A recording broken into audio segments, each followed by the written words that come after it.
Bonsoir à toutes et à tous, ravi de vous retrouver ce soir dans l'actualité de ce 19h30, célébration de la Journée mondiale de la population, édition 2025. Les manifestations officielles qui ont été lancées par le ministre d'État Abdoulaye Biochane se sont déroulées dans la salle de la Maison des Jeunes de la localité de Badjoudé, dans la commune de Ouaké. Compte rendu à suivre. Réaction des acteurs du système éducatif face aux différents taux de réussite enregistrés cette année à l'issue des examens nationaux, une progression notée par rapport à l'année écoulée, fruit des efforts conjugués de l'ensemble des acteurs concernés. Vous les entendrez en cours de journal. Et puis, inauguration du centre de santé de Kilibor dans la commune de Ouessé la semaine écoulée par le ministre de la Santé et sa collègue des Affaires sociales ainsi que des partenaires techniques et financiers. L'infrastructure sanitaire est rénovée vient répondre aux besoins des populations en soins de santé de qualité. Vous aurez plus de précisions en fin d'édition. À nouveau, bonsoir et merci de nous rejoindre sur Canal 3 Bénin. On démarre avec cette visite du président du Sénégal au Bénin.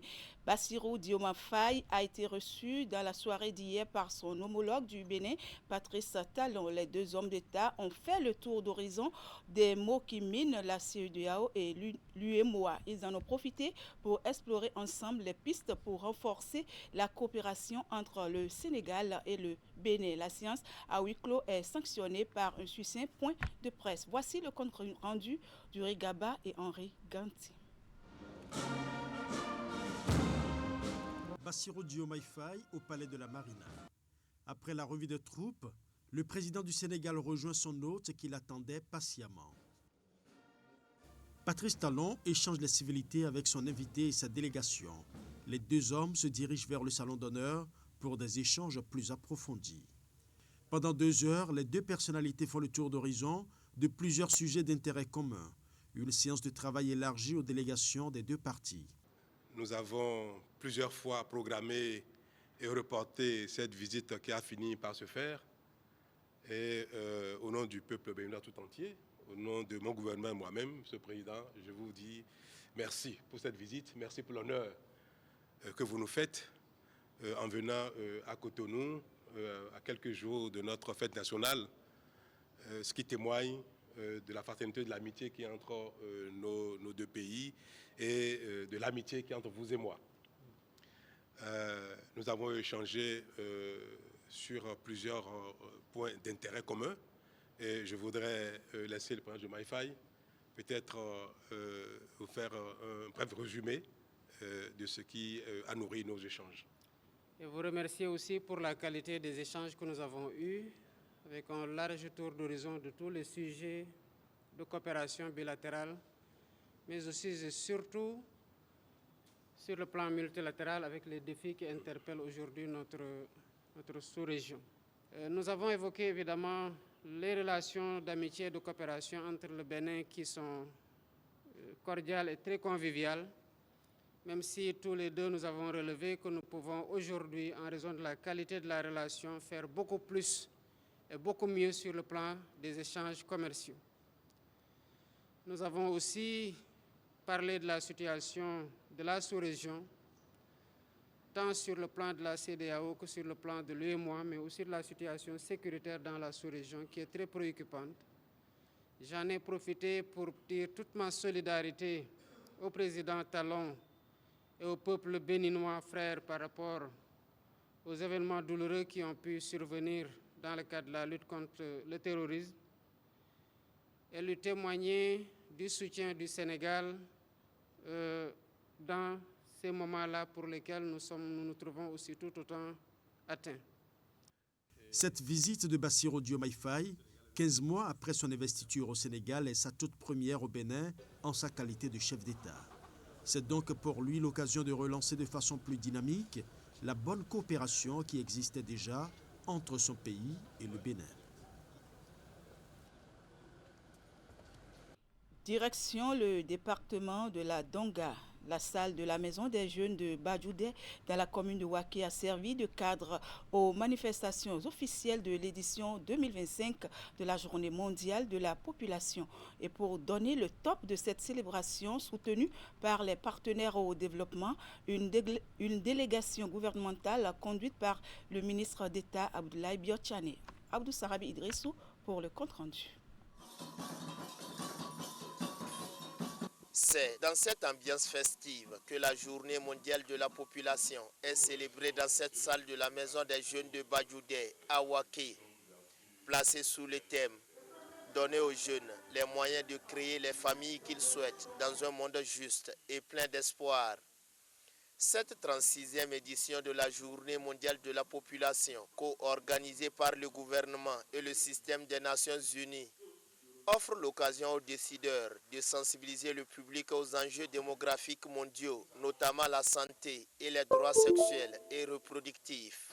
Le rapport 2025 sur l'état de la population mondiale publié par l'UNFPA met en lumière la véritable crise, celle de l'impossibilité pour trop de personnes de concrétiser leurs aspirations en matière de procréation.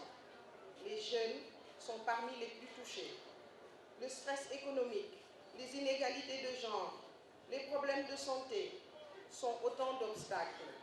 L'éducation constitue la base pour construire une famille stable, faire des choix responsables et s'épanouir pleinement dans la société. C'est pourquoi l'enseignement primaire reste gratuit dans notre pays, pour tous. Et le secondaire également, mais uniquement pour les filles, pour les sons. Les cantines scolaires ont été généralisées pour favoriser le maintien des enfants à l'école, en faisant de l'enseignement et de la formation technique et professionnelle un levier de transformation de notre économie. Notre gouvernement mise sur le développement de compétences concrètes, de savoir-faire immédiatement utile pour les jeunes. Autant d'actions et initiatives entreprises par le gouvernement talon pour améliorer le niveau et la qualité de vie des populations.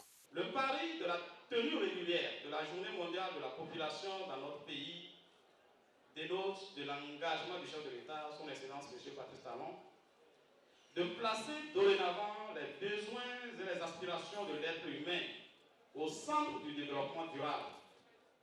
Une visite des stands a permis aux autorités à divers niveaux de découvrir le savoir-faire des artisans locaux pour l'autonomisation des filles et des femmes. Un impressionnant lot de matériel et équipements est mis à leur disposition. Éducation à présent. 89,81% au CEP, 77,25% au BEPC et 73,02% au baccalauréat. Ce sont là les différents taux de réussite enregistrés cette année à l'issue des examens nationaux. On note une nette progression comparativement aux résultats de l'année écoulée. Quelle lecture font les acteurs de l'éducation de ces performances? Suivez les précisions dans cet élément. Et la toute première des choses, c'est la suppression des grèves. Ça fait que nos enfants passent et n'ont pas de lacunes parce qu'ils finissent le programme en cours. Il y a un quota de performance à avoir. Sinon, votre chaise est injectable. Donc, il y a une compétition. L'offre dans le privé est presque la même chose en termes de rigueur. Dans le public, parce que c'est les mêmes enseignants qui sont partout. Et c'est normal que les résultats aillent en attitude. Mais si les épreuves sont sans problème et que les apprenants sont aussi mieux préparés, je crois qu'on ne peut qu'avoir de bons résultats. Et là, il faut saluer également les parents d'élèves. C'est vrai, on se plaint souvent de la démission des parents, mais lorsqu'on les sensibilise, ils se joignent à nous et ils nous aident à mieux encadrer les apprenants. Nous pouvons dire que les 73,02%, je crois, que le baccalauréat donné au plan national reflète la vérité de ce que l'année scolaire a été. Collège public s'organise aujourd'hui des cours de renforcement qui, pour les uns, commencent déjà dès le premier trimestre de l'année, pour les autres en janvier, donc en début du second trimestre, et ça se déroule jusqu'à la fin. Autrefois, il y avait la situation de la vacation qui basculait un peu, parce que ça, c'est le chef d'établissement qui recrutait. Mais depuis 2019, où il y a les collègues AME qui ont commencé par travailler, qui sont, pour la très grande majorité, fixés dans chaque établissement. Je crois que forcément, ça a aussi impacté positivement les résultats. Le contrôle, ajouté au fait que les années ont été conduites à leur terme en ce qui concerne la réalisation des programmes. Et puis, s'ajoute la maîtrise, n'est-ce pas, la maîtrise du nombre de candidats. On a vu une année où on s'est retrouvé à 115 000 candidats.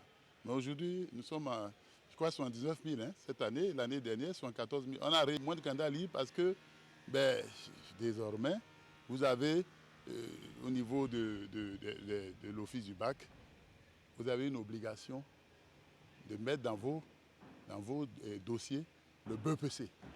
Mais aujourd'hui, on a maîtrisé ces effectifs avec aussi EducMaster. Il faut dire bravo à EducMaster. Parce qu'il n'y a plus ce nomadisme où des gens échouent, ils ne passent pas en terminale, et puis ou bien ils ne passent pas en seconde ou en première, ils vont ailleurs faire les classes. Vous ne pouvez plus aujourd'hui faire ça. Pour les acteurs rencontrés par notre équipe de reportage, cette progression notée cette année est le fruit des efforts conjugués de l'ensemble des acteurs du système éducatif. Et pour maintenir la tendance, il faut agir sur certains leviers. On les écoute sur des propos recueillis par Franck Aounou. Pour maintenir le cap, il faut recruter, il faut maintenir le rythme, recruter des conseillers pédagogiques, recruter des inspecteurs, recruter des professeurs certifiés, des professeurs adjoints, reverser les jeunes AME pour les mettre dans une situation de stabilité parce qu'ils sont dans l'instabilité, dans la précarité. Il faut recruter parce que le corps de contrôle de plus en plus, la retraite est là. De nombreux inspecteurs de l'enseignement secondaire, des conseillers pédagogiques, à la retraite depuis l'année dernière, cette année, et nous on est sur le point aussi. Donc on risque d'avoir un vide si on ne recrute pas les inspecteurs, les CP. Or c'est la cheville ouvrière. Nous avons nos enfants qui sont en période de vacances. J'invite tous les parents à faire avec eux le bilan de l'année scolaire. Le bilan des notes, des attitudes et des connaissances. Le bilan des notes, c'est quoi? Lorsque votre enfant passe même avec 14, 12 de moyenne et qu'il n'a pas la moyenne en anglais, en français, il redouble en français. Ça veut dire quoi? Qu'il a encore des lacunes en français. Donc nous devons passer cette période de vacances à leur faire des cours de soutien dans ces matières. Quand il dit cours d'enfant, on va passer tout son temps à étudier. C'est de façon relaxe, c'est de façon 1 heure, 2 heures par jour. Lorsque le gouvernement finit de se réjouir de ces résultats-là, il doit retourner l'ascenseur aux acteurs clés du secteur que sont les enseignants, en procédant au reversement des AME, en mettant en formation les enseignants qui ont obtenu le brevet d'aptitude au professorat de l'enseignement secondaire ou de l'enseignement technique. Il faut que l'État règle les problèmes de carrière et mette les enseignants à l'aise. Les parents ont intérêt à continuer par soutenir leurs enfants inscrits dans ces classes d'examen. Les enseignants, c'est leur boulot, ils le font. Il faut que le gouvernement puisse honorer ses différents engagements vis-à-vis d'eux pour qu'ils donnent le meilleur d'eux-mêmes afin que les résultats soient, cette performance soit maintenue et améliorée. Les enfants sont des enfants, ils sont malléables, c'est la forme qu'on décide de leur donner qu'ils prennent. Donc à nous adultes de savoir les prendre. Mais surtout, la balle sera dans le camp du gouvernement. Après les communes d'Adjara et d'Avrancourt dans le département de l'Ouémé, le porte-parole du gouvernement, Wilfried Léon Hungweji, est descendu dans les villes de Porto-Novo et Semepoji, une tournée de proximité qui vise à échanger avec les populations sur leurs diverses préoccupations liées aux réalisations du gouvernement. On fait le point avec Emar Rodon. À Porto-Novo, le porte-parole du gouvernement a d'entrée fait une mise au point à ceux qui doutent encore du statut de Porto-Novo. Porto-Novo a déjà connu le temps des discours stériles, le temps des promesses politiques jamais tenues, de président en président. Et Porto-Novo, enfin, connaît un renouveau. On n'a pas besoin d'être membre du gouvernement, on n'a pas besoin d'être un soutien du président Patrice Talon pour constater les progrès que Porto Novo réalise depuis 2016, comme toutes les autres villes du pays. Mais Porto Novo en particulier parce que c'est la capitale du Bénin. Il n'y en a pas deux. Est-ce que nous sommes témoins de ça? Mais Majona Molosomo. Mais Baby Molosomo. Et ma somme est cassée. Donc, elle est pour Abina. Les échanges ont ensuite porté sur une diversité de préoccupations exprimées par les citoyens. Emploi des jeunes, renforcement des infrastructures marchandes, amélioration du cadre social et surtout davantage d'attributs pour conférer à la ville son plein statut de capitale. Autre point d'attention, la question de la transparence dans les concours administratifs. Et sur ce dossier sensible, Wilfried Léandre Ongbedi s'est voulu rassurant et précis. J'ai entendu l'illustration hier à Djara. Quelqu'un a témoigné, dit en 2013, j'ai été à un concours. Celui qui était devant moi n'était pas venu dans la salle. Quand les résultats sont sortis, il était admis. Et celui qui a composé n'était pas admis. Bon, à l'époque, quand il faisait le concours, même si c'est pour 10 magistrats ou 10 douaniers, ils donnent les résultats 6 mois après, 8 mois après. Le temps de se battre entre eux pour voir qui est plus puissant, qui connaît le président. Quand le président même a déjà pris sa part, qui connaît un ministre, qui connaît un député. Et ils se partageaient tout. S'il restait un ou deux, ils vont regarder maintenant les enfants de pauvres. Mais aujourd'hui, l'enfant du mécanicien, l'enfant de la vendeuse de Massa, l'enfant du Zémijan, s'il ne travaille plus que l'enfant du politicien, du député, du maire, c'est lui qui réussit. Hein. Ce n'est pas le cas. Bien sûr. Et on donne les résultats en 2 semaines. Oui. Ça n'attend plus des mois. Et rassurez-vous, le président a même dit 2 semaines, maintenant on sait le faire. Il faut tout faire pour qu'en 10 jours, les fois prochaines, on ait les résultats. Parce qu'on veut toujours plus de transparence. Après Porto Novo, le porte-parole du gouvernement a mis le cap sur la commune de Sémékodji pour le même exercice. Rendons-nous à présent dans le département des Collines pour parler du centre de santé de Kilibor dans la commune de Ouessé qui a fait peau neuve. Cette infrastructure sanitaire entièrement réhabilitée et agrandie pour mieux répondre aux besoins des populations a été réceptionnée la semaine écoulée. La cérémonie s'est déroulée en présence du ministre de la Santé, professeur Benjamin Humpati, de la ministre des Affaires sociales, Véronique Toynfodé, ainsi que des partenaires techniques et financiers, notamment l'Agence française de développement et Enabel. Ces travaux réalisés s'inscrivent dans la première phase du projet Équité, une initiative franco-belge visant à garantir des soins de santé de qualité, accessibles et inclusives avec un accent particulier sur l'égalité de genre. Voici le reportage d'Epiphane Chabi et Franck Degla. Ouvre avec fierté son tout nouveau centre de santé modernisé, réhabilité et étendu pour répondre aux défis sanitaires actuels. Fruit d'un partenariat stratégique entre le Bénin, la France à travers l'Agence française de développement et la Belgique via Enabel, ce projet entre dans le cadre de la première phase du projet Équité avec un objectif clair. L'objectif est bien celui-là, construire un avenir plus juste, plus équitable, plus solidaire dans le monde qu'on connaît aujourd'hui. Et cela ne peut se faire sans vous, sans l'engagement des autorités locales, des professionnels de santé, des communautés elles-mêmes. Au-delà des infrastructures, c'est aussi une démarche de renforcement du système de santé local, de formation du personnel, d'intégration dans une logique plus large de santé communautaire qui est mise en œuvre. Mesdames et messieurs, cette cérémonie marque également une étape importante, la clôture de la première phase du projet Équité. Grâce à une mobilisation exemplaire de tous les acteurs, ce projet a déjà contribué à l'amélioration significative des indicateurs de santé dans le département des Collines. D'un coût de 249 millions de francs CFA, le centre comprend désormais un bloc maternité moderne, un dispensaire rénové, un laboratoire, des logements pour le personnel médical et de nouvelles commodités pour un accueil plus humain. Les 4 arrondissements arrivent, je parle de Iguémon, de Tuy et de Telagoï, font beaucoup plus les soins vers le Borgou.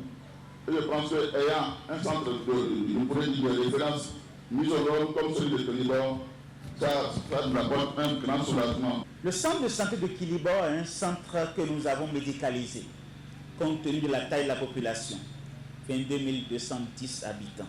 La maternité de Kilibo est une maternité SONU B, donc SONU de base, qui enregistre déjà 45 accouchements par mois depuis la rénovation contre 18 par mois par le passé.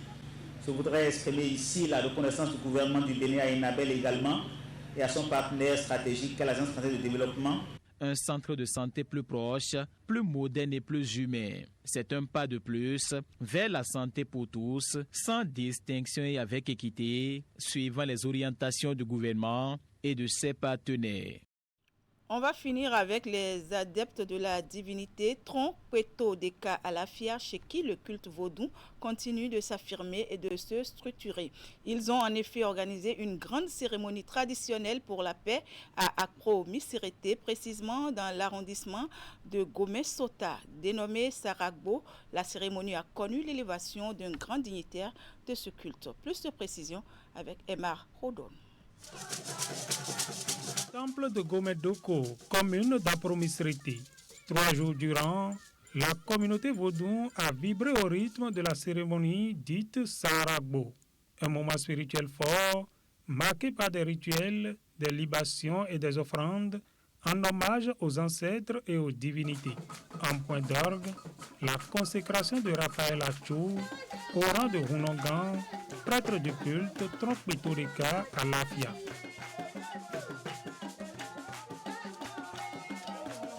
Hunongan Gbedo Aloyaga entre désormais dans la plénitude de ses fonctions.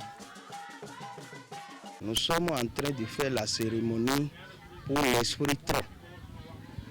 La cérémonie qu'on appelle Agbopo Salako. Aujourd'hui, on m'a porté le chapeau, ce qui montre que je suis Hunongan. Ce que nous avons fait, ça va donner beaucoup la paix, l'envie à toute la population. Les esprits vont protéger le président de la République, Patrice Talon Guillaume, et lui donner l'idée qu'il va tenir pour gérer le Bénin, pour que le Bénin soit en paix.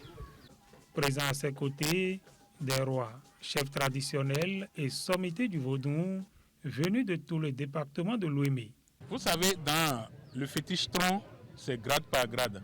Et aujourd'hui, s'il est devenu Hunongan, il est devenu grand, il est devenu sage, il est devenu tout.